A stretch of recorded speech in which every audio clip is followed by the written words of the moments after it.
Good evening. Good evening. Welcome to Edible Education 101, a rainy night in Berkeley. I'm Will Rosenzweig. It's a pleasure to be here. Pleasure to have you back. We had such a great class last week with Eric Schlosser and Alice Waters, really articulating both a vision and a values for a healthy, sustainable, and just food system. And Eric's tales of what's changed over 20 years and what hasn't changed over 20 years in food, and it really had me thinking all week. This week, we're going to talk about food systems, and we're going to talk about the value of developing a systems thinking mindset. How do you see a system, and how do you learn how to intervene in a system? We're also going to talk about ethics and values and preferences, and then we've got a very special guest, Professor Clair Braun, who's going to talk to us about her new book, Buddhist Economics, and the philosophy and principles of Buddhist economics. And then we're going to have another special guest. I want to try something different tonight that we haven't tried before. I want to invite a younger leader who's really in the throes of implementing her experience to join us in the conversation. So Margiana is going to join us a little later in the program. So I thought we would start tonight maybe with a little, before I do that, I want to introduce you to the teaching team because they are invaluable in making this class work. And last week we kind of moved through really quickly, so I wanted you to meet them because if you have questions, they're really helpful. They run the attendance, so sometimes people say, oh, my iClicker just didn't register or work. These are the people you need to talk to, or I have a question about an assignment, or I'm going to miss class because I'm representing Haas in the international case competition, or whatever. This is the team. And they also help read your questions, they read your paper, so it's really nice to know who they are so you can be really nice to them. So, Amanda Parker, why don't you stand up? Amanda, that's her picture. Amanda, anything to do with attendance? She's going to do the attendance question in a minute. Nellie Boonman. Nellie's you could talk to about readings. Julianne Feder about assignments, if you have a question about the assignments that are coming up. And then Rohini Banskoda is our GSI. Rohini, why don't you come up and just talk about the ambassador role?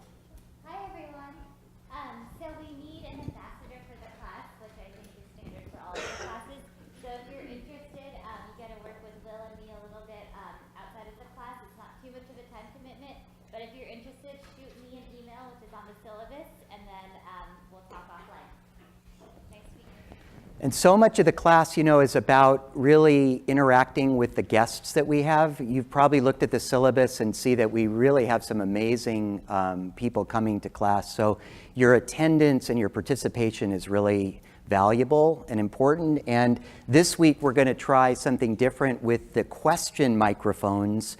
So when we get to the question and answer, if you can either come down to this one or there's one up in the middle, that way we'll be able to capture the questions on the live stream and on the video. Okay? One of the things that I put in the syllabus this year too was that I really see this class, it's unusual in the sense that it's certainly not my creation every week. It's not Alice's. It's really co-created. It's co-created with the guest speakers who happen to be able to come to class this semester.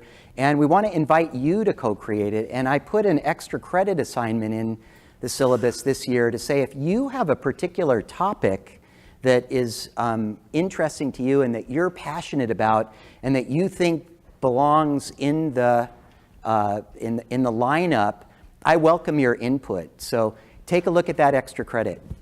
I also want to thank you for the questions that you submitted at Sunday night before midnight because they were amazing. They were some of the best questions I've ever seen. And our teaching team every week gleans what they think are the best questions. And in the future, I might call on some of you to ask those questions when I have your name associated with the question. But what I thought tonight was so many of these questions, I have no idea how to answer. They're so good. I mean, I hope you're not asking me for the answer. But what I thought was, what another great opportunity for for extra credit. So let me give you an example. Somebody asks, how effective is the Food Ethics Council, and do major food corporations actually work with them by their own free will? What a great question. So if you could, whoever asked that question, if you want to go find out the answer, and then my question back to you would be, how would you measure the effectiveness of the Food Ethics Council? You know, it's interesting because the Grocery Manufacturers Association, which is a very large lobbying organization for the biggest food companies, has had kind of a irreversible lock.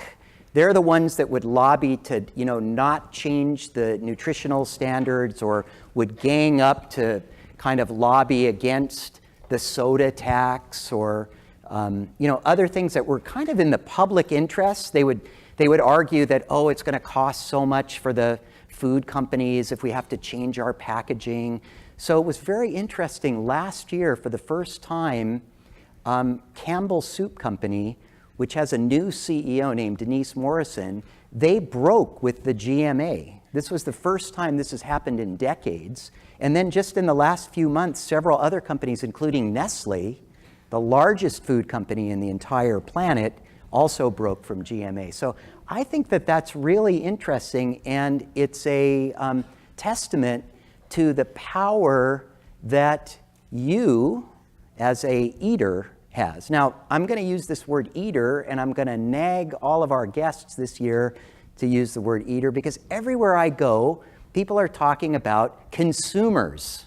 I was at a conference this morning. It was a clean tech conference, believe it or not, a clean tech investment conference, and it's a whole bunch of people, kind of like with gray hair like me, but they were wearing blazers. I'm not saying this derogatorily at all, but they had come from the clean tech investment space, which honestly didn't work out that well. And now they're looking at like food tech and ag tech, and everybody's using the word consumer. And if you think about it, the language we use informs so much of our mental model, the way we see the world, and our actions. And I think that if we are treated as consumers, we'll never get to a sustainable paradigm in the food system. So one of the things I want to challenge you with this semester too is to think about, what's the right word for somebody that eats? Is it a citizen? Or eats consciously? Because you don't really want to be treated as a consumer. Actually, there's some evidence showing that the food industry banded together a number of years ago in the interest of growth. You know, you can't fault these companies. They need to grow. The stock market rewards them for growth. But the way they realized they needed to grow was they needed to invent a fourth meal of the day. So all of a sudden, snacking became very popular and got kind of validated through various studies and you know, eating on the go, all the things that Alice talked about last week that kind of make up the complexion of slow food were actually orchestrated in the interest of creating more consumption. So one of the things we do in edible education, we question these assumptions. We question the status quo here at the Haas School as one of our principal values. So with that, I'm going to let Amanda show you how attendance works. Hi guys. So everybody should have an eye clicker, and if you have an issue with it, shoot us a note, shoot me a note. I think everyone was able to register for courses, so that should have been pretty easy. So basically, we're just going to run a quiz here for attendance, and it should be not too challenging. So get your eye clickers out. I'm going to start that now. Do you want to read the question, or do you want me to read the question, or how would you like to go? I was about to flip. Okay. Yes. Okay. Okay, so the question is, what makes choices ethical choices? So this really comes out of that reading that you had about the Food Council. And is the answer A, involve reasons and values, B, are contestable, C, allow one to question if there are other values that are also relevant, or D, all of the above? So choose the answer that you think is correct, and we will show you the results of the class. And hey, this is fantastic. It looks like people did the reading. Okay, so good job. And now you're recorded. And again, if you had a problem with that, with your iClicker working, just check in with Amanda after the class. So thank you. All right. You want to put that back? Yeah. Thanks, I think that's the everybody. most uniform response. That must have been too easy of a question. We'll make them harder Oh, going we'll forward. start earlier. Okay, so let's move on. Let's try a little experiment. I want you to take a deep breath. Okay, and then I want you to close your eyes for a second, and I want you to visualize the last meal that you had. Like, not the last snack, not the last grab and go, but close your eyes and really visualize the last meal you ate. Think about what was in it. Think about the tastes. Think about the experience that you had. Can you picture it in your mind? The different pieces of it? Okay, now that you're holding that in your mind, I want you to think about, where did each thing on your plate come from? Can you tell? Did it come from the cafe on campus? But if it came from the cafe, where did the cafe get it? How far back can you trace the source of what you ate today? Just spend a second concentrating on that. Okay, so if you know a little bit about the source, what do you know about how it was produced? Do you know any of the attributes of how it was produced? Did you buy an organic lunch by chance? Or did you buy a fair trade chocolate bar? Did you buy a local product? What are the attributes that you know about the food? Okay? Now, think about this. What is what you ate in that last meal say about you? What does it say about your preferences, your tastes? What does it say potentially about your ethics? Is what you ate today consistent with the ethics and values you hold as a person?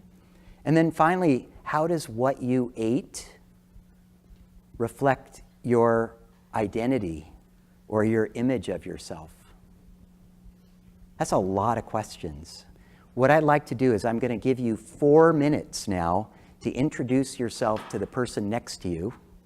And I want one of you to choose to tell the other the story of your last meal.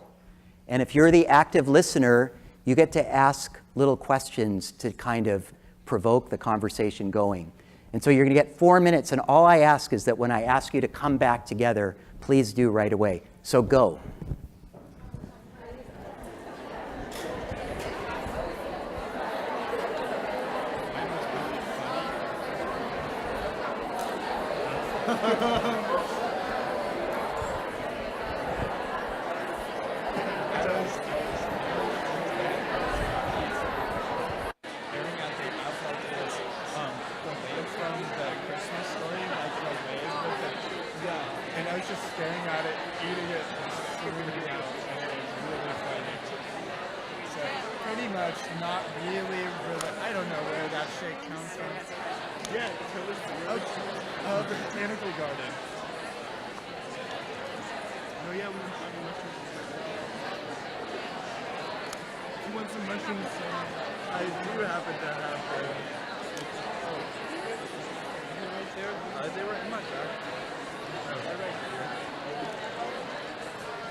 They should be, but that's if you want to keep them for like a long time.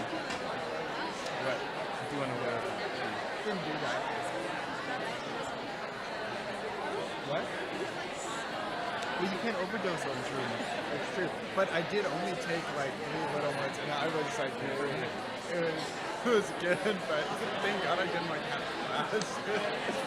But anyway, so they were sourced from the garden. I thought it was pretty ethical because you didn't take all of them that were in the garden. And foraging from local in the California native section. Yeah, pretty much. Yeah. I was asking a lot of ethical questions about the meaning of life and came to the realization that I'm the same as everybody. You're just a reflection of me. Thank you for trying this experiment. Come back together for me, please. Can you hear me? No. Okay, thank you. How many people this week reflected on their choice to eat meat after listening to Eric last week? Did anybody think you did? You became a vegetarian. Yes. Okay, so one convert. I'm really just interested in how these mental models that we carry around, how much of our eating is pretty unconscious. And my aspiration for this class would be to help us change that, and that's a continual process. So, we exist in a food system. This is a document of, or a depiction of what maybe a healthy food system. I'm not sure this is really the food system. This is really an illustration of the supply chain of how food gets from one point to another. What's nice about it is that it shows the connectivity. It shows, though, kind of a linearity. It doesn't really expose the full complexity. There's another illustration. If you go online and you Google sort of food systems maps or illustrations, they get more and more complex. They start to take in water issues, soil issues. They start to look at human health, population health, climate.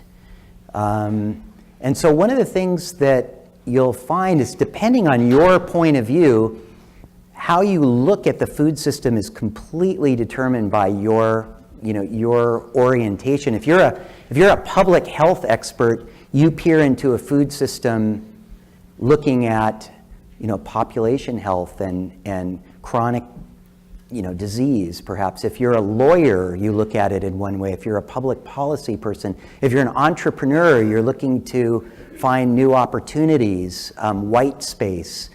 So what I've come to learn over the years, and when I started my first company, which was a tea company, I started to think about all the systemic issues with the choices I made. So I thought, well, I have to put the tea in something to sell it. What's the implication of that? Am I creating something that's going to get thrown away, or could I actually use a material that people could use again? I thought, well, if I'm going to source these particular plants and leaves, could I do it in a way that benefited an indigenous community that was been growing herbs for many, many years, but hadn't really had a chance to bring them to market, and they needed a partner like a marketer who could make them popular and accessible in the market. So as an entrepreneur, I started thinking kind of systematically, and then I wanted to understand, gee, what's going on with the laws and regulations? I had such an interesting experience. I had found this herb, and I'm talking, this is 25 years ago. It was called stevia. Has anybody heard of that? It's a plant. It's just a plant that actually was being grown in Paraguay and funded by the State Department. The State Department was giving the country of Paraguay lots of money to grow stevia instead of cocaine. So they were trying to intervene in the drug system by offering an alternative crop. But they had banned stevia in the United States. Why? Well, it seemed like the sugar lobby had made a lot of fuss that there wasn't conclusive evidence that it was generally regarded as safe. So right after I started this company, I got a knock on my door from the FDA, and they said, "We hear you're using stevia." And I said, yeah, people love it. It's a natural sweetener. It's way better than sugar. It's illegal to use stevia. So I had no idea, because it's legal in Japan. It had passed all the health, considerations in Japan. So I started to get an understanding of there was all of these kind of hidden factors affecting the business environment in which I was trying to create an innovation. So what I'm hoping you'll get out of today is to start thinking about how to see into the system and see what's invisible and bring kind of a skeptical mind. I was thinking about like some of the things that you might consider. I'll share these slides, I'll post these, but I was thinking with your question about what you were eating today, did you consider like what the impact of, if I ate that every day, how might it manifest as chronic disease? Or what's the impact of, do I know how that salad was handled from when it was picked on a farm to how it got to me? Was it exposed to some kind of foodborne illness? So what we want to do is like expand the lens of what we see as eaters, and then bring that into kind of a state of consciousness. So my question is, what would it take, or what would it mean to become an enlightened eater in this class? What would it mean for your individual decisions and choices? And what would it mean to actually become like a change agent in this area, or an innovator, or an entrepreneur? So I'm hoping that this class will stimulate your curiosity, your passions, your interests to take action, not just as an individual, but as a leader, to really get a group of people together. And you'll see, I think what we're going to try to show you throughout the semester is that by bringing together diverse and even sometimes conflicting and competing points of view, you're going to get a much more potent and effective intervention, innovation, or solution. So I had asked you to read this wonderful paper by Donella Meadows. Donella was really one of the really inspiring thought leaders in systems theory. And one of the things that I loved about the paper, her writing, and if you can go, there's a Donella Meadows website that has a lot of her writing. And another paper that I really like is I think it's called How to Intervene in a System, How to Identify the Leverage Points in a System. But this idea that we have to maintain our humility about our relationship to the system, and it actually takes many different interventions to change an entire system, really wakes me up and kind of keeps me on my toes. And so, I'm thinking like each, I was gonna ask our guests this later, but if you could think, how many people are business school students, or how many people have studied economics? So if you thought, what if every meal you ate, you thought of as an asset allocation? An allocation of your assets. That's really interesting.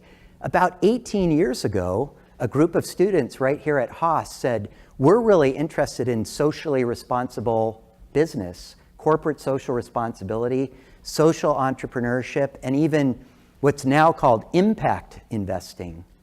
And I have to tell you that some of the people that had been here for a long time, and even some of the people associated with the school, were saying, what do we want to do with that? That has no place in a business school. This is about, the capitalistic free market and winning in it. But now, 15, 17 years later, we have the Center for Responsible Business, which is one of the leading centers in this study, and the world of impact investing has bloomed with trillions of dollars, now looking at investing for long-term sustainability and reducing climate impacts, improving social conditions. So there's a real manifestation, and I had the good fortune of being there at the beginning of that movement, and I feel like that's what's taking root with food right now. So I want to kind of encourage you to embrace this approach. And I'd like the other objective for this class that I'd like you to grasp is this kind of ability to develop like Xray vision. You know, like I was saying, if you did that exercise today, if you stopped and took a few minutes to ask those questions about where your food came from, and you actually showed, if you had time, if you made the time, and you showed the people that were providing the food to you, or if you went to the farmer's market and you just struck up a conversation, or if you went to the cafe here and asked them where the chicken breast came from that they're going to plunk on your salad, it could change a lot of things. So I don't want you to underestimate what your own individual decisions can do. And I think this will be a great success if we all develop a little bit more food systems intelligence, if we develop the language to talk about it, and then if you go on in your lives and careers, either as eaters or innovators or academics, that you can make a profound difference on the health and well-being and sustainability of the food system. So now I would very much like to introduce our guest speaker, Clair Braun. Clair is a professor of economics here at Berkeley. She's been here many years. She wrote a book that was published last year called Buddhist Economics, which really I was very drawn to, both because of the title and also because I've always been a big fan of E.F. Schumacher's work. Small is beautiful. One of the big debates in food is what's the right scale for things? You know, there's one vision that we have a global food system with gigantic companies, and then there's a vision that we should have local economies and community-based and local agriculture, and they're kind of competing. So I've been searching for where is the answer? And last week, Eric, in his talk and in his paper, he was saying that all of these externalities that are being forced into the economy and not accounted for in the accounting of a business's profit and loss is a failure of the market. So what would a better market look like? And so I'm going to ask Clair to introduce to us Buddhist economics and maybe answer that question. Clair Braun. Thank you. It's wonderful to be here. I love Berkeley students, and I love anyone who's watching around the world, because what I want to talk to you about is how to create an economy that cares about people, that supports us in caring about each other and about the planet, and caring for everyone around the world, and living a meaningful life. So let me see how the clicker works. I want to play the movie. The video? Go to the next slide. And I'll play the movie for you. Great. This is the book trailer. We need For the Buddhist sound economics. on the video, please. Do we have it? Can we create an economy No. that cares for both the human It's not spirit loud and enough. our planet Earth? Can we create an economy that cares for both the human spirit and our planet? The technical assistant, excuse us. We need to switch something. Oh, you want to use that audio cable. It's not on HDMI. Okay.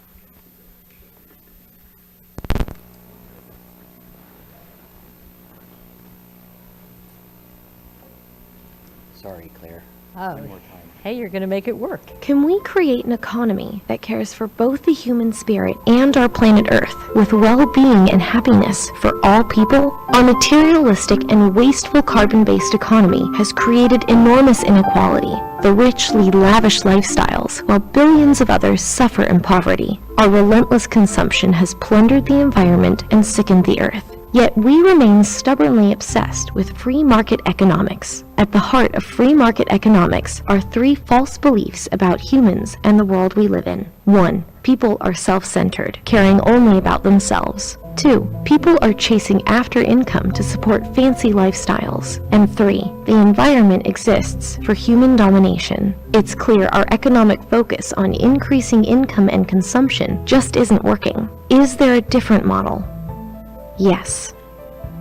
Buddhist economics is based on three truths. 1. Human nature is kind and altruistic. 2. People are interdependent with each other. And 3. People are interdependent with nature. We can escape the cycle of disappointment and despair that comes from endlessly chasing after money, from always wanting more and more. We can use awareness to enjoy life to the fullest without relying on consumerism. In Buddhist economics, economic performance means delivering well-being to everyone, not just delivering more income to the rich. When the rich have even more income, they buy bigger mansions and yachts and travel to more exotic places. When low-income families have more money, they live healthier, more fulfilling lives. Society becomes better off when we reduce status consumption by the wealthy and increase basic consumption by those at the bottom. Buddhist economics shows us how to get off the materialistic treadmill and focus on the things that are important to us, living mindfully and caring for Mother Earth and each other. Okay, so I'm not sure how we turn it off. There you go. So that's a quick overview of Buddhist economics in the book, and I hope many of you will have a chance to read it and send me your thoughts. But mainly I wrote this book because we have two major economic problems that we aren't handling very well at all. We have inequality. I must confess to you that as an economist, I became an enormous failure because beginning in the 70s, I was working on discrimination and inequality. And my colleagues at Berkeley and MIT, who are just wonderful economists, they were also working on inequality. We found all kinds of solutions. We knew how to reduce inequality with government programs. But what happened? During that same time period, for the last 4 decades, inequality has increased in the United States, in almost every country, and around the world. It's like, just a minute, what's going on? It didn't matter that we could teach governments how to reduce inequality.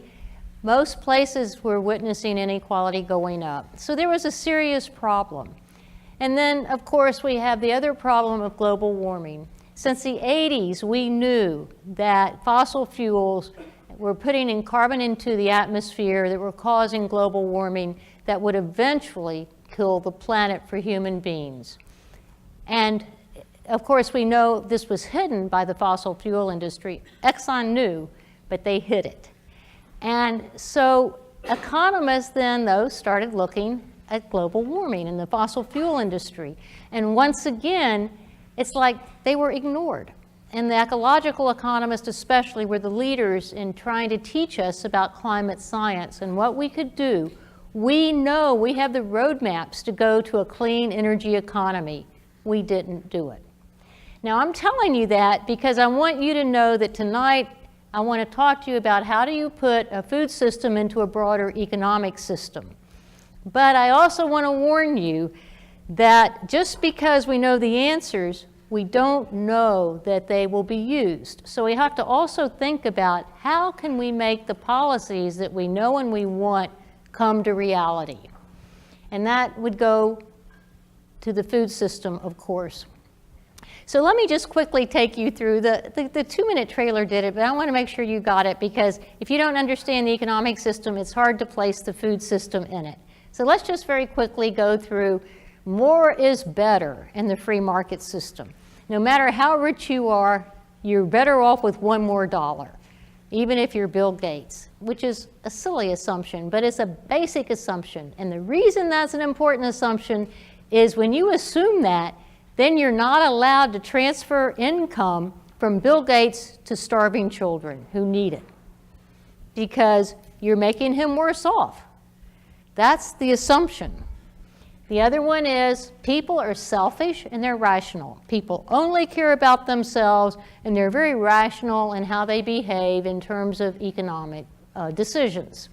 And the third is the goal is to maximize income and consumption both for the individual and for the country. So that's all we care about is maximizing income.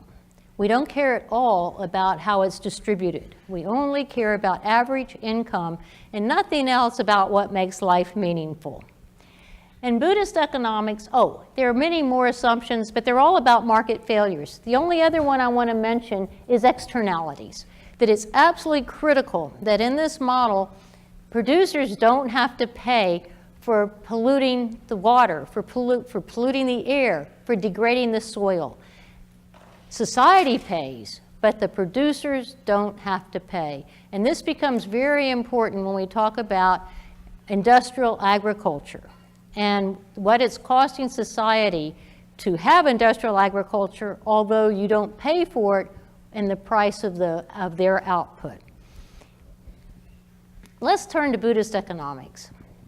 Buddhist economics rests upon a really important assumption, which makes a lot of sense, and most people believe it, and the neuroscientists say, of course this is true. The psychologists say, of course this is true. Actually, only economists thought that everybody was egotistical and selfish. The right assumption is people are interconnected, that we all know that we're parts of very important social networks, but that we're all even interconnected beyond that, so that your health and well-being affects my health and well-being. The second is people are interdependent with nature. And that's, of course, so obvious that nature's health and our health are interdependent and intertwined. And this is Indra's net, which shows the symbolism of interdependence. You think about it as an infinite net, and at each intersection of the net, there's a jewel. And that jewel reflects every other jewel around it, so that whatever happens at one jewel affects all of the jewels. And the minute you have this interconnection, then people are actually altruistic because they're caring for others, since the well-being of others affects their own well-being, and they're caring for Earth for the same reason. So the economic goals in the free market is you're maximizing average income, more is better, and we don't care about distribution. We just only care about income and what you can buy with it. In Buddhist economics, you step back, and the goal is to actually share prosperity. So I don't even think of inequality in those terms as I think of shared prosperity. We want to share the prosperity of the earth with all people as we care for the earth.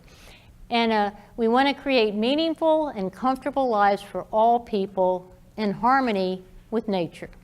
So that's our goal in Buddhist economics, and that's our goal tonight in talking about the food system. So I'm not going to take you through the food system because I just love the graphs that Will showed you. Your professor showed you these great, so you can see the supply chain, and economists love supply chains. I've mapped a lot of supply chains in my life, and they're nice and linear, but at least you can get them on one chart and see them. And then he showed you the interrelated graph, and it'd probably take you 3 years to even read the whole thing. So tonight we're going to stay simple, where I'm an economist, we like to keep things simple, and so we will talk about the supply chain so that we really do care about the distance that you travel from the field to the table. We do care about the warehouse to supermarket or to the farmer's market. We care about how it's taken, how it's packaged, how it's processed. We care about the food waste management because food waste is an enormous problem worldwide. 30% of food is wasted, 40% in the US. So this 30% varies a great deal, and we'll come back to that in a minute. Then we have the food in your refrigerator, we have the food in your daily diet, and at each stage we have the inputs and outputs, which is what makes the chart quite complicated. But I want to go back to food waste again, because how many people realize that we waste 30% of our food globally? Do people know that? Good. But did you know that it varies a great deal by the developing world versus the rich countries?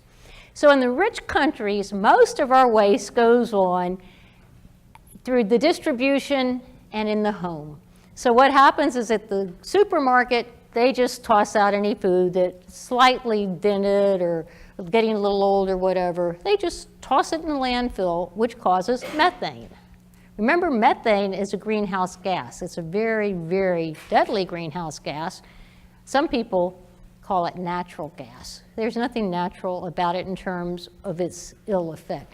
Methane is 30 or more times hotter than CO2.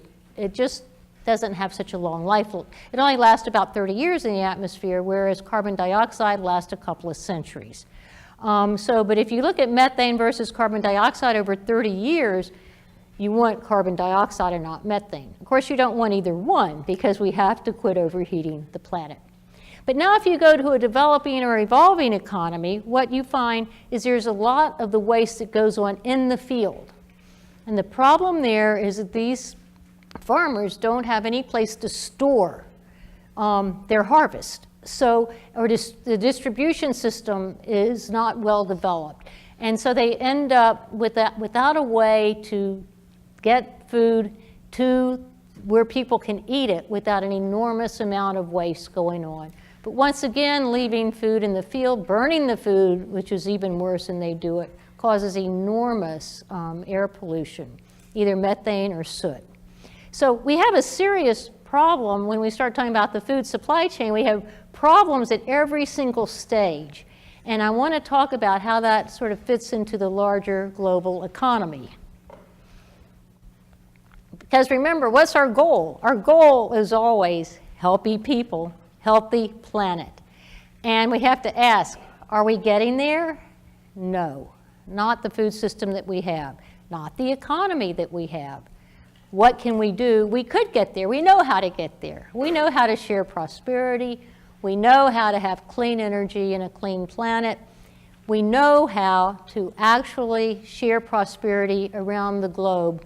We've learned that through the United Nations. We know how to help people create meaningful lives. We know what makes people happy. We know all these things. So once again, we'll ask, how do we bring it together and what can we do to get there? Well, let's just talk a little bit about the essential issues. You all know a lot about this, and you'll know a lot more at the end of the course. But let's just quickly run through the biggest problems right now in the United States are that we have an industrial agricultural system when we need a sustainable regenerative system. Now, in industrial agriculture, we know we're depleting this quality of the soil, and we also know that the jobs are awful. The jobs tend to be unsafe, they tend to be really low wage. Even though the agricultural system creates a lot of jobs, the industrial system creates not very good jobs. So when you want to hear, whenever anybody says, look at all the jobs created, as a labor economist, the first thing I say is, oh, how much do they pay? What are the working conditions? How healthy are the people? Because that's a really important aspect of the job. The other problem that we just talked about was food being wasted. And then I want to remind you, because last week you heard a lot about this, but we should never forget, we eat to live, but we want to enjoy our food and enjoy our meals. One of the problems with eating on the go is the minute you start eating on the go, you aren't enjoying meals with friends and family, and you tend to eat processed food. Eating on the go is really big if you're a junk food restaurant, meaning a McDonald's, Burger King, whatever. They love eating on the go because a lot of people stop by to get food there for their so-called snack or quick lunch. These people are not enjoying their food. They eat it quickly. They eat very high caloric, not nutritious food, and they're not enjoying it. So you should always remember that one of the important parts of Buddhist economics is enjoying life, enjoying the moment, and sharing it with friends and family. That's a really important part of life. So let me tell you about a French study that I just love. This French study studied how much time people in France spent eating lunch and dinner and compared it to the United States. It was unbelievable. Oh, and how many, who was at the table? They didn't bother, they didn't do food quality because it would have been too hard. So they just said, how much time did they spend? Who were they eating with? And guess how much time the French spent compared to the US? The French spent 3 times as much time eating their meals. Guess what? The French ate a lot fewer calories. They did look at the calorie count. The French ate with friends. They were never eating alone. The US tended to eat alone, tended to eat on the run, ate a lot more calories, and a third of the time. Were they enjoying their food in the US? Probably not. One of the things the French know is they know how to enjoy food, to savor it, and to sit with friends for their meal. And then they were eating a lot fewer calories and much healthier food. So don't ever forget that last step. It's an important part of Buddhist economics. So let's talk a little bit more about the rich USA, because then we're going to compare it to the problems in the developing countries. So in the USA, we really have this problem with industrial agriculture where they're pushing monocrops, pesticides, chemical fertilizers, overwatering, and basically degrading the soil and the water systems. Then we have the big box grocery stores that are pushing packaged, processed foods. You know why? They make a lot more money from packaged processed food. The profit margins are very high, and the food takes a long time to spoil. All that fresh produce in the section, the food spoils, the profit margins are low, and it's like they would much rather get you into the processed food and cereal sections. Then we have the fast food restaurants serving these high-caloric junk food, and people end up being overweight and eating unhealthy. Our biggest problem in the United States is obesity and serious health problems that go with it. So we have people eating too few fruits and vegetables, too much meat, and sugary processed foods, way too much soda. People are not enjoying their meals, and part of the problem is people don't understand nutrition or how to cook. So I was talking to a public health specialist last summer, and she said, a lot of the problem is actually the women do want to serve fruits and vegetables. So they buy them at the grocery store. They know they're supposed to eat fruits and vegetables, but they actually don't know how to cook them. And that's one of the reasons so much food is thrown out. They have a good intention, but they don't know how to follow through on it. And they're pushed for time, but they're also pushed for what they can do with the food. So it's a serious problem we have to deal with.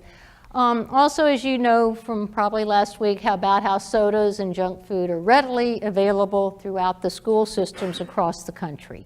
So we end up with our food system creating methane from food waste, from livestock, and from cooking.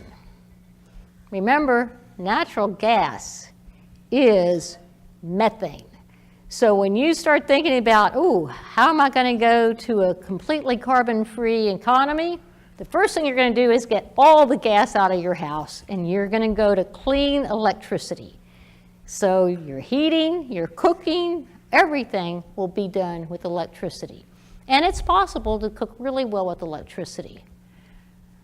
Now, let's look at the developing world, because the problems are quite different. For the very poorest countries, we still have a lot of starvation going on. And there's not enough food. So their problem is not enough calories and not enough nutrition. The outcome is, in fact, a lot of starvation, stunted children, low life expectancy, and ill health.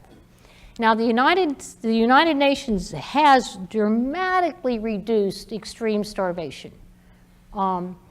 They did it with their Millennium Development Goals, and they're very, very proud of them, as they should be. They got the rich countries and a whole lot of NGOs and a lot of different groups together with the goal to reduce extreme starvation, and they brought it down enormously, but they still didn't get rid of it. It's still a problem in certain countries, especially in southern Africa.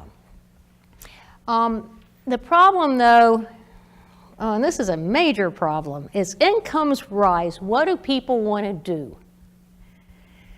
Well, McDonald's and Burger King and all the fast food restaurants rush in to the new markets.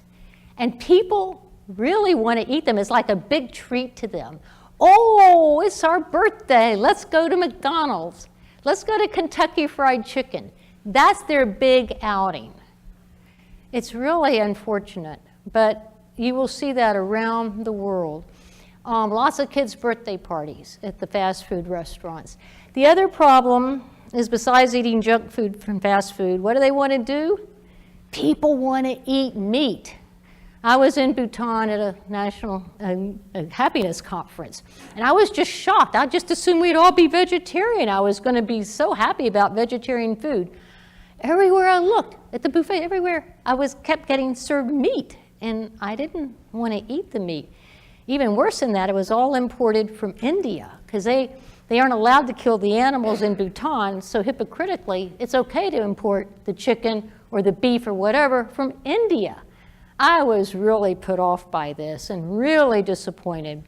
I was in Sri Lanka, another Buddhist country, helping them discuss development with the government. And once again, everybody was eating meat. I said, what's going on? They said, well, now they have enough money, they want to eat meat. And I'm thinking, this is really unfortunate, because Sri Lanka has an amazing agricultural system. But in the evolving countries, and it's beginning to look like the United States, with too many calories, inadequate nutrition, and obesity. It's really unfortunate. The small local farmers also cannot compete with the cheap imports dumped by the U.S. Don't forget that policy, where the U.S. loves to dump grains especially that they've bought up as part of our agricultural system, and they said, oh, okay, now we can just dump them. And they then tell the world, look how wonderful we are. We're helping feed people in whatever country they're dumping their grains in. But in fact, what they're doing is they're destroying the local farming system, because they've really wiped out the price that any farmer could get in these, because they are also growing these grains. And instead, if we wanted to take right action is a great Buddhist concept, ethical living, right action, we would be giving them tools and equipment. We would be helping them with their regenerative farming techniques, so that we'd also help them form cooperatives, because forming the farmers' cooperatives really helps them work together to share equipment, to get loans, to carry them through until their harvest can be sold at a good price, to help them get fair trade accreditation. A great example of this is Root Capital, who has helped farm coffee cooperatives throughout the world. And it's really raised the standard of living. I did an evaluation for them, for the farmers. So we know what we can do, but mainly the high alert is our food system is killing Earth. Agriculture accounts for at least 25% of our greenhouse gases. Now, any of you who've looked at this, you're going to raise your hand and say, just a second, it's much, much higher. In fact, it is. It's a much higher percent, except guess what we do? We subtract the large amount of CO2 that's absorbed by the forest. So we take all the forest CO2 that's taken out of the atmosphere from what's put in there by humans with their farming systems and industrial farming.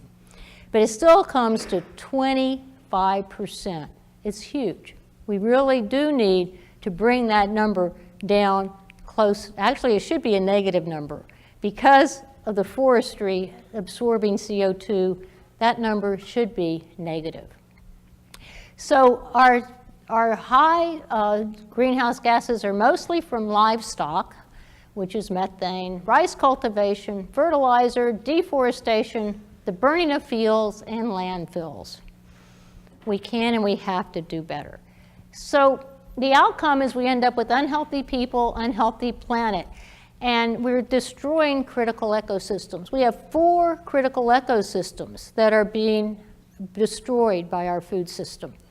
They are basically the phosphorus nitrogen cycle, which gives us our healthy soil, the land system, which is forest and fresh water, the carbon system, climate change, and biodiversity as we enter the 6th extinction. That's 4 of the 9 critical ecosystems that we really do need to nurture and heal for our planet to work well and for our food system to work well. So we have people's health, we're suffering from air pollution, climate change, and bad diets as we attack and undermine and degrade these ecosystems that our lives depend upon, not to mention our food system. So let me quickly take you through some solutions, and we need to change the food system. And let me just quickly talk about how I think we need to change the food system. First of all, we need a sustainable food system. So one of the things we can all start doing personally and work in our communities is to stop wasting food. One example I love is that, for example, in the UK, they got into grocery stores and stores wherever food was sold and put up refrigerators that said, lending library, lending food library. It's not a giveaway or a handout because people wouldn't like that, but it's a lending library that people would bring in food that they'd bought too much of. Oh, I don't have too many green peppers, I'll leave one here. Oh, I needed some celery, I'll take some celery. You don't have to do a quid pro quo. You can just leave some food or you can take some food, but they're really popular and people appreciate them because they're no longer throwing out food. The other thing you can do is, as I say in Buddhist Economics, make soup. I'm in my neighborhood who's a soup queen. Thursday is usually the day I make soup because Friday is the farmer's market where I live in Richmond. So Thursday, you just pull out all your old vegetables that are getting a little wilty or whatever, you chop them up, you throw them in, you make soup. So soup's different every week, but people love it. They're so happy, you know, throwing some beans or peas or whatever you have, and you don't we compost. I have a worm farm and a compost bin. But you know what? There's nothing quite like eating the food that those marvelous farmers grew for us and sold us. It's like they're making us healthy. So I love the idea that you can have a soup day and you can share it with your neighbors. You know, another day they end up making a lot of stuff and bring it over to me. It's really a nice way to commune. We want to quit destroying our forests. Did you know that 80% of the soybeans that are grown in the areas that have been deforested are grown for what? For humans? No. We're tearing down the forest and growing the soybeans to feed the livestock. And that's after we, of course, had chopped down a lot of the forest for grazing land. So we're grazing cattle, sheep, and then we're growing soybeans to feed them. So kill the forest so we can have meat. It's killing the earth. We have to have sustainable agriculture. Then the other thing we need to think about is a really serious problem is we have to minimize urban sprawl.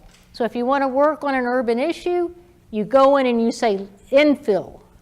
We have to live more densely. We have to quit sprawling all over the place. First of all, people are driving way too much because they're all sprawled out. But secondly, we're taking arable land and creating houses. And then finally, you got to reduce the greenhouse gas of your diet. You've got to eat very little meat or no meat and eat local foods. Don't eat imported food unless it's a really special occasion. If you do eat meat, eat a lot less meat. I think, if you want to eat meat, think of it as like a seasoning. Think of it, maybe I'll have 2 ounces of meat a day. I might chop up a little sausage to season my stir fry. If you really can't give up meat, it's okay. Find a way to just reduce it. But you've got to give up beef and lamb. Look at this. The kind of meat you eat makes a huge difference. So this is per kilogram of consumed food for the full life cycle. You can look at lamb. It shows in the green the production emissions before the product leaves the farm. And then the yellow is post-farm emissions from the rest of the supply chain. So you can see beef, 39 kilowatts of CO2 per kilogram serving. That's enormous. And then you look at beef, 27. Cheese is pretty high because it comes from cattle. Pork is even less than cheese, and that cheese is milk cheese from cattle. Then you can go down the list, and there are different kinds of meats. And then finally, we get to potatoes, rice, nuts, and we're at 2.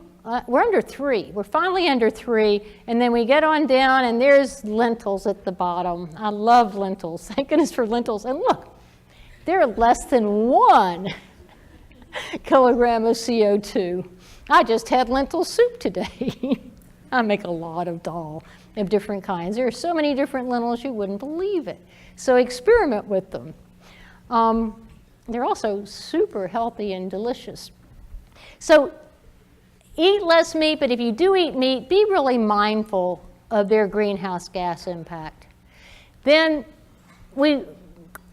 this is the message most people hate. We have to change our lifestyle. As rich people in a rich country, and everybody in this room, by world standards, we're all rich.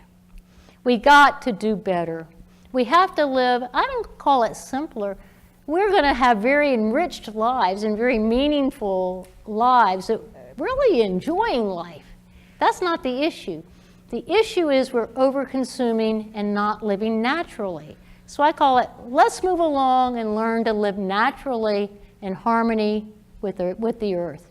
And so let me just show you the problem here. In the Paris Accord, we learned that if we want to stay at the goal of less than 2 degrees centigrade, that's our target. If we want to do that, do you know how much carbon emissions each of us gets on average? And by 2050, we have to bring it down to 2.1 tons of carbon equivalent per person per year. 2.1. What is it right now in the United States?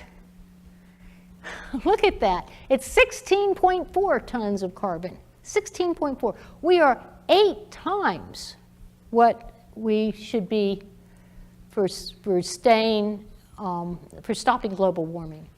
Europe, and you say, well, just a second. You know, we don't want to live like a bunch of poor people around the world. Well, we want to bring up their standard of living. You're right. We don't want to live like them. We want them to live much better. But to do that, we've got to lower our consumption and help them raise theirs. And to do that, we can look at Europe. I mean, Europe is still too high, but look, Europe has less than half of the carbon emissions per person compared to the US. So we are just way over-consuming by driving too much, by overheating our houses, by having huge houses, by having enormous lawns, by eating a lot of meat. We eat a lot of meat compared to Europe or the rest of the world. It's like we're not living in harmony with the earth, and we need to. So this is a big problem that includes the food system, but to be honest, it goes beyond it. So our way of life can be meaningful and happy, but to save the earth and to actually be healthier and be happier, we need to live in harmony with each other and with Mother Earth, and have our consumption and our way of life be sustainable. So let me end with, I love Thich Nhat Hanh. If you ever want to read Buddhist Economics, he's a wonderful master to read. He tells us the healing of our bodies and minds must go together with the healing of the earth. Together, we can bring about real transformation for ourselves and for the world. We will survive and thrive together with our Mother Earth, or we will not survive at all. So let me end with a Buddhist prayer. Buddhist prayer is just made because there's no God in Buddhism. We all have our own true nature, our Buddha nature. And so Buddhist prayer just starts, may you, may we.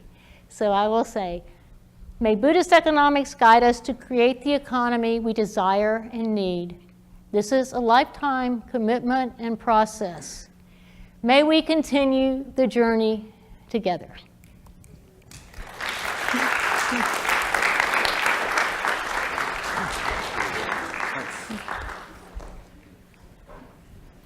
Mariana, why don't you come up? Claire, you can come here. Thank you. Oh, So I like that thank you. that last reminder that economies are created.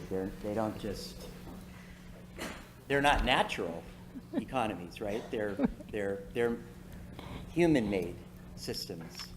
Oh, absolutely. Economies are completely made from our laws, our regulations, our social norms, our cultures. And so this creates our economy, our structure, and then on top of that, markets play out.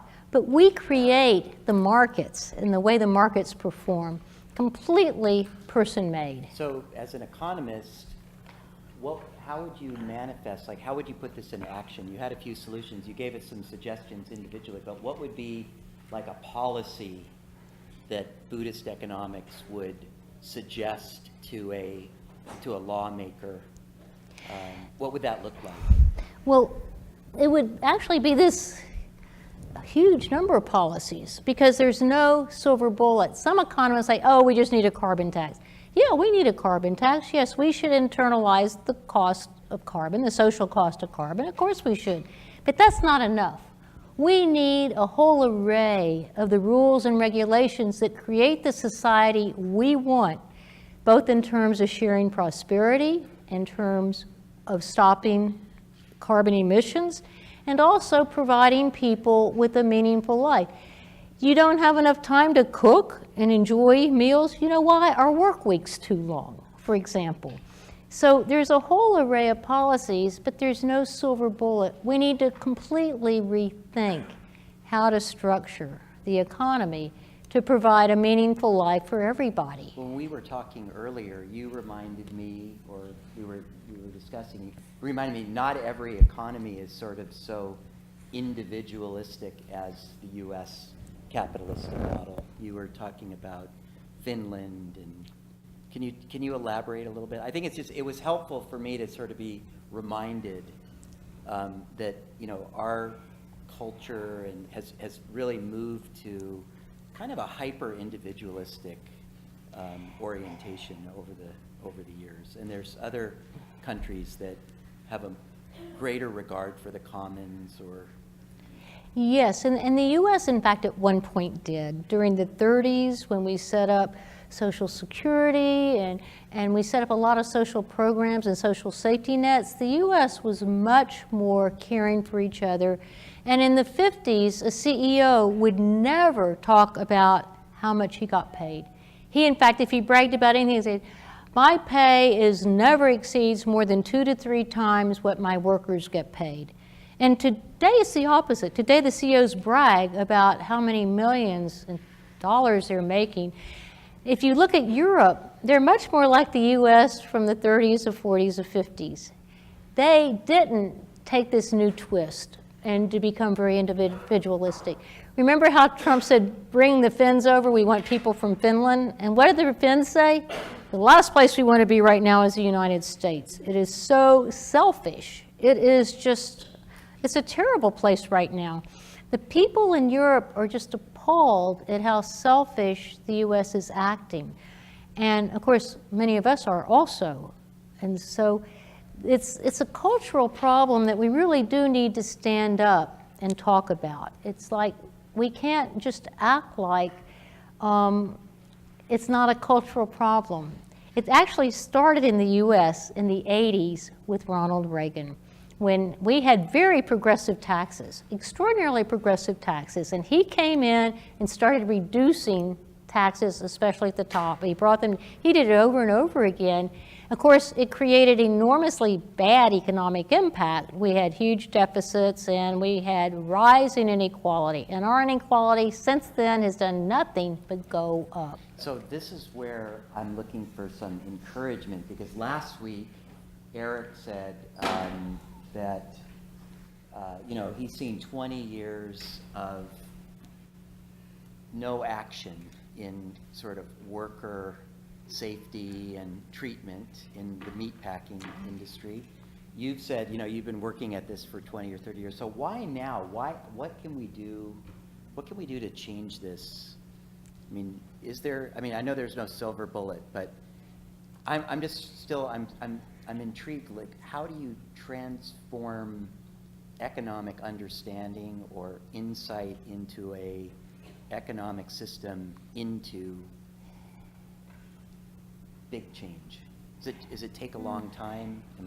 No, I think, in fact, big change doesn't take a long time. I think it takes a major crisis. And we have two major crises right now. I just started the talk with it. Global warming, and we're running out of time. We are going to cause life to be unbearable in much of the planet.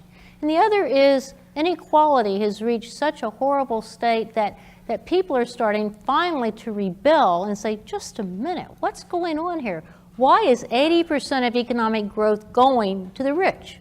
Which it has been. 80% of economic growth in the United States, and it's not as bad around the world, but a lot of the same problem. 80% of our growth is going to people at the top. And the rest of the people are seeing nothing. And meanwhile, from an economic viewpoint, they're just spending their money on crazy things, lots of yachts and huge mansions and flying all over the world in their private jets to exotic vacations. It's like making it, from a social welfare viewpoint, it's negative. So what we have to do is we have to get off our sofas. We have to, each and every one of us, spend time, no matter how busy you are, making change. And we can all do it. Each one of us doesn't have to save the world. Each one of us just has to make a contribution to saving the world. So you join a group. You join a group that has people have the same ideas that you have about what you want to work on. So it can be bringing back the House away from Republicans. It can be clean energy with the 350.org. It can be saving the parkland, the public lands, and stopping basically all industrial agriculture, like with the Sierra Club and similar groups. Just, you know what you can do. You all have enormous talents, and you can find the time where you go out, you join up, and together we have to do all of these things. But each and every one, you just have to do one thing. Spend time on one thing. And together we'll create the change, because you need to do it with a group, and you do that to have power. You need the power, but also you need the courage. Every time I go out and work against Chevron, I don't live that far from the Chevron plant, or I go out to work on anything. I tried to help get the soda tax passed in Richmond. And Coca-Cola came in and spent $1 million in Richmond, teeny little town. But you go out and stand up against them, and they just beat you over the head. They just yell and scream and really try to make you stop. But you don't stop because you're with the group. And you're with the group that's really knowledgeable. You've done your homework, you know what you want, you know how to get it. So together we can make a huge change. Thank you. I want to introduce Margiana. Margiana is a PhD candidate here at Berkeley, and you are really taking a cross-disciplinary approach to your work. You're a farmer, second generation, or even beyond? Second, yeah. Second generation. So tell us a little bit about what you're doing. Kind of introduce yourself. I'm really intrigued with your work. Sure. And how it fits into the systems that we're talking about. Well, I just have a few pictures to sort of illustrate as I go along. So I'm going to talk a little bit about how I've gotten to be here and what I'm doing here. It may seem linear because in hindsight, our lives can. But at the time, some of these decisions were not so well thought out, or certainly not planned to be where I am now. I feel very fortunate that I grew up on a farm, so I learned about agriculture from an early age. It was part of my life. I worked on the farm. My mom has been a full-time dairy goat farmer my entire life. And then in college, I was studying geology and biology, sort of these biophysical sciences, but I was continuously seeing how these various systems are interconnected, and even though in the classroom space we were often talking about them in these separate buckets, they were interconnected. And increasingly, I was also seeing how the systems of oppression were reinforcing each other, and we couldn't separate them. So for example, the issues that my rural farming community of declining family farmers were facing with family farms who couldn't afford to stay on their land. You couldn't solve issues of, for example, urban good food access without also solving those issues of how family farmers could afford to farm or afford to pay their labor fairly. So I started this farm, and for 4 years I was a full-time farmer. I had at least 5 acres and raised vegetables and had a community-supported agriculture that supplied 60 families with fresh vegetables every week. And I also wanted to reintegrate livestock into my system, because in industrial agriculture, as you learned about last week, we've separated these plant and animal systems, and that's created sort of this, this rift, this metabolic rift in our system of agriculture. So I also raised pastured hogs and chickens and sold those as meat to local restaurants primarily. I don't know, there we go. So this is a picture of my greenhouse and some of my fields. But farming isn't easy, and I think now we are seeing this sort of exciting trend that there are lots of young people who are interested in going into agriculture, many of whom didn't grow up on farms.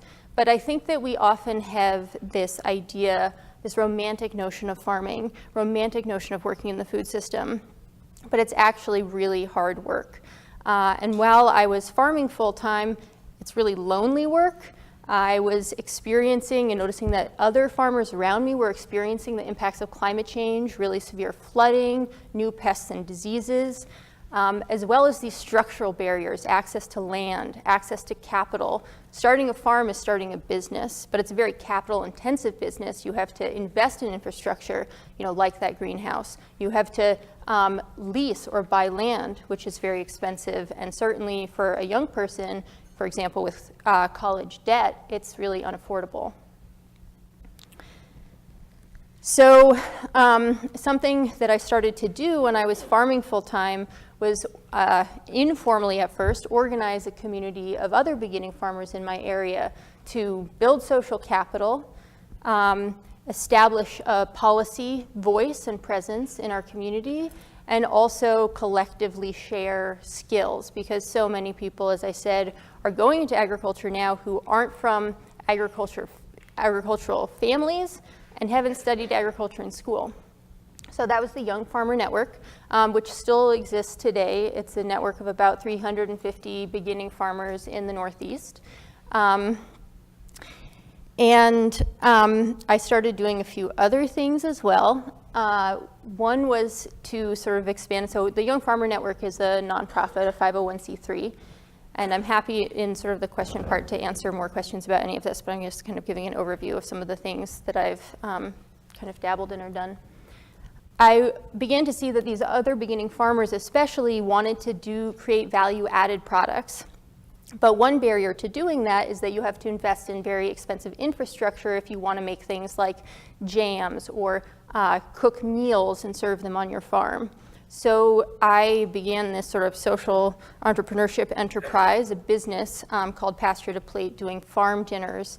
And the idea was to have like a mobile certified kitchen to provide access to that facility, that legal food processing facility for farmers. Long and short, this did not work out very well, and I stopped doing it.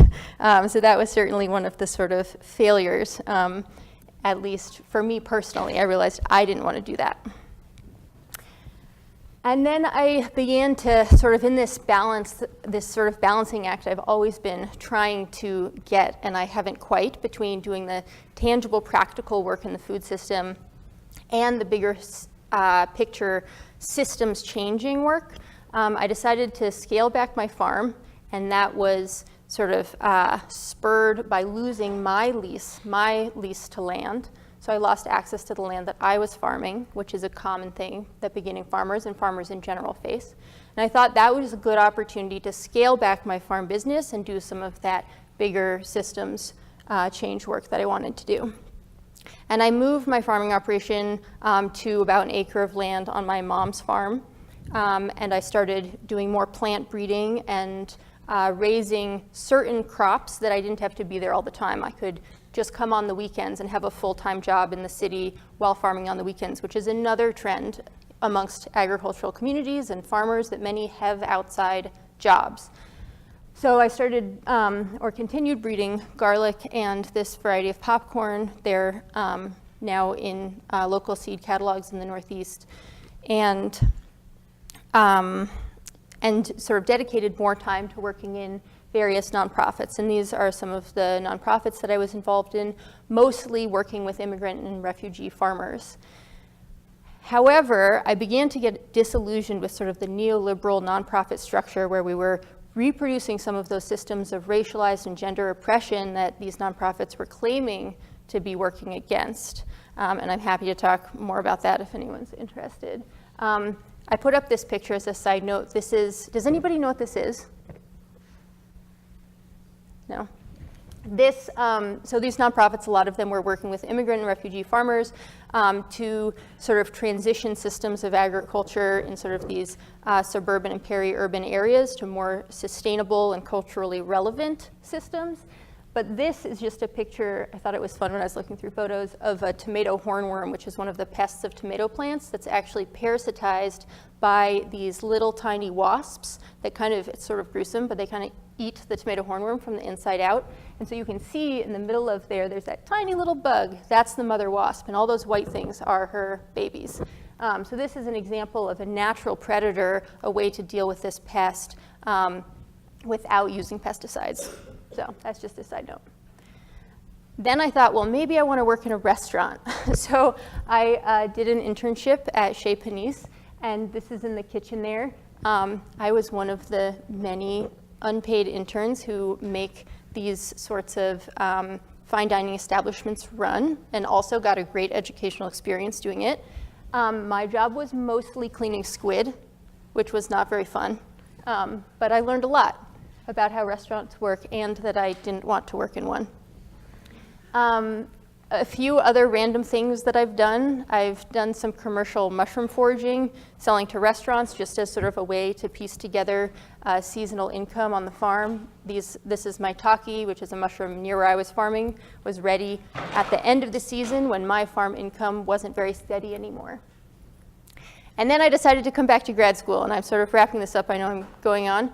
But I'm now in my second year here, and what I'm really interested in is how farmers are adapting to climate change, both on a sort of from an ecological perspective and from a social perspective. How are these rural US communities, who by and large are pretty conservative and hold some libertarian values, and consistently in survey after survey don't actually believe in climate change, yet are having to adapt to the impacts of climate change. For example, here in California, drought and water issues being a huge impact. And where I'm working in particular is up in the northernmost part of California, and these are just a couple photographs just showing sort of some of the political perspectives up there in the state of Jefferson. So that's a little bit about me and what I'm doing right now, and I'm happy to answer questions. So talk to us about the different disciplines that you're looking at here at Berkeley, and why Berkeley? I mean, why, of all the places that you could go to work on that, what is it about this community and resources here that you felt would support your inquiry?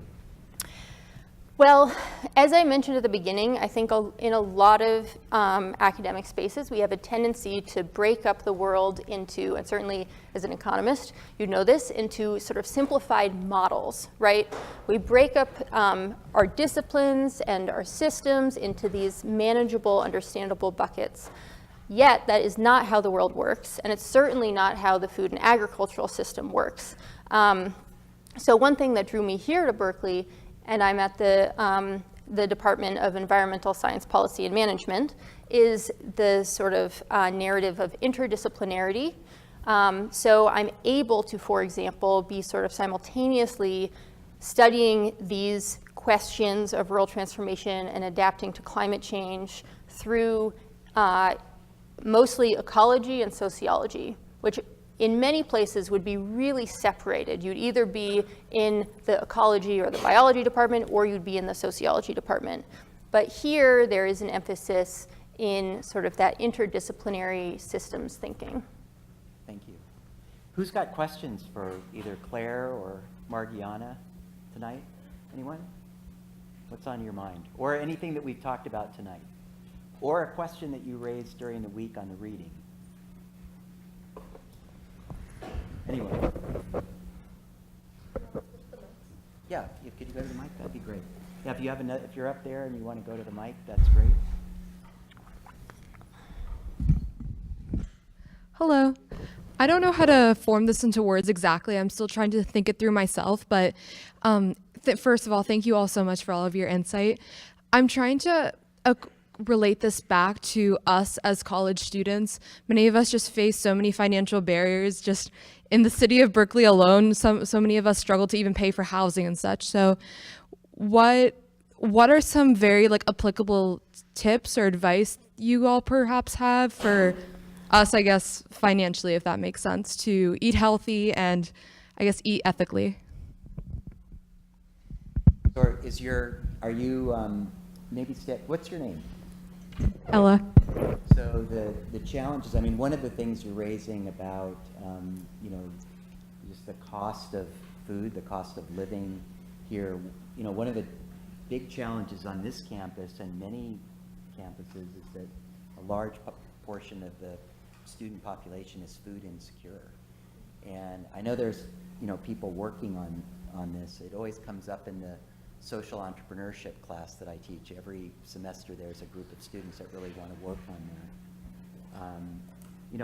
I wonder about ways of, obviously people are also working on how can we move what's wasteful from one place to another? How can we create more community interactivity so it's not just a solo, feat? And also, how do we allocate the resources that we have? I mean, the cost of food is substantial. And I think, just in my experience, the mindset here in the U.S. is that things should be, cheap. But unfortunately, they're not. So I don't know what I guess I would ask a question back to you. It's, do you get any support from the school at all in your education to support eating at all, or? For anyone that's also interested in the room, I think it's basicneeds.berkeley.edu. It's something along those lines. So there's a food pantry. There's the SNAP program. There's some programs out there, some by the state, some by Berkeley, that I guess kind of combat that issue.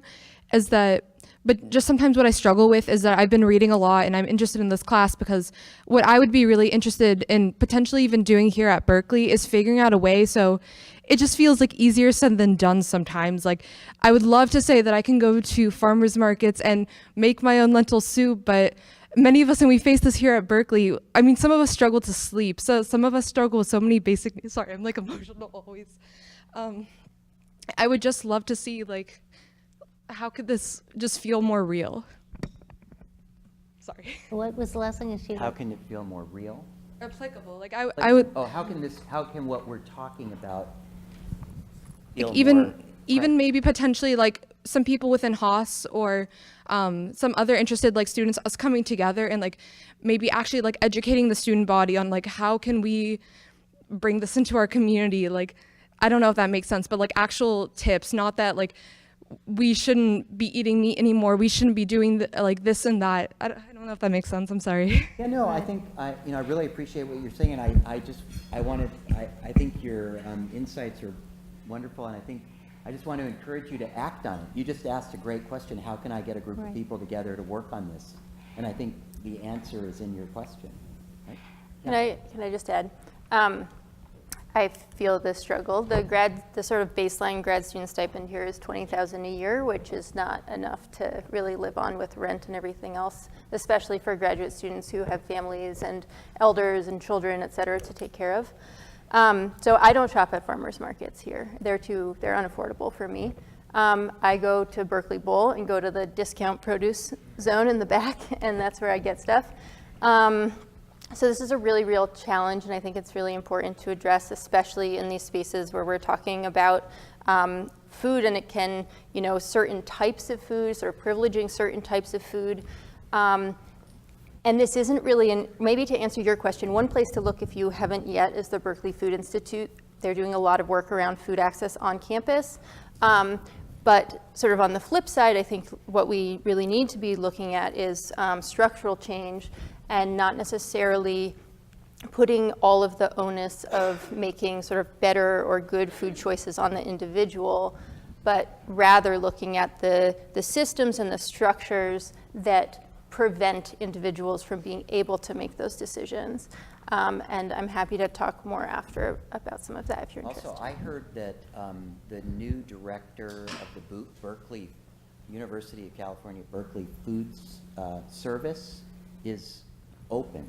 I heard that job is open, and that they're interested, that somebody's going to get hired for that. So it'd be very interesting for you to get together with a group of students and sort of develop some kind of, manifesto or request that, comes with the vision that you'd like to see, on the campus. At Haas could maybe help with that? I'm sure we could find somebody, yeah. I mean, at Haas, we have a great class in social entrepreneurship, which is exactly where they might look at that, and also in nonprofit innovation. Yeah. I also think that because the housing is our biggest cost problem, and then no one should be paying tuition. We should get rid of tuition. It should all be free. So people have learned how to live in smaller spaces and to live with more people, and I think that's a huge plus. I think that's really a good move, even though if it had to come from a housing problem. The problem is many people live too far away, and it would be nicer if everyone could live closer. But what I haven't noticed vis-a-vis the food system is you all aren't doing what we did when I was in graduate school. We actually had all the same problems. Graduate students have actually always been on the poor side. But you hope that your investment will be good enough. But we didn't have the huge loans that you all have. That was a big difference. But what we did was we would actually get together and cook together. We would make plenty of food for lots of days. So we would get together, we'd cook. That's where I really got into lentil soup, I have to tell you. We would make these big pots of whatever, and then we'd have one meal together, and then everybody would just take it home with them. And it really saved time and money, and we ate really well. Even if it was slightly monotonous, it was just great to have all that food and to have the cooking together. So I think that you all need to think a lot more about cooking together and cooking a lot of food at one time. The idea that you would just cook what you're going to eat right then is a no-go for me. And trust me, the rest of your life you're going to be thinking about this. So it's a really good time to have it be more communal.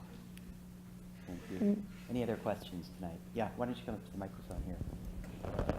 Hi. This is directed at Professor Braun. So I understand that one of the fundamental assumptions or tenets of Buddhist economics is this idea that the population is altruistic. And I hesitate to wholeheartedly believe that just because there are millions of people who elected Donald Trump. Like, I guess my question is, how do we foster a more compassionate and altruistic society? Didn't fully get her question. How do we foster and nurture a more altruistic society? I think lentil soup is probably.